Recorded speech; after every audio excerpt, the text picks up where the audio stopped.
Nataka nikupe kitu kimoja kwa faida yako. Kwa faida yako nakupa kitu kimoja. Watu wanadhulumiwa. Timu imepigwa faini na FIFA na CAF, si ndio?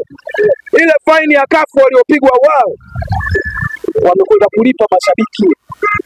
Wameshindwa wao kulipa. Timu ambayo imeshindwa kulipa faini ya CAF itakulipia wewe Ngebuli. Hilo la kwanza. Imekuja tuzo ya mashabiki.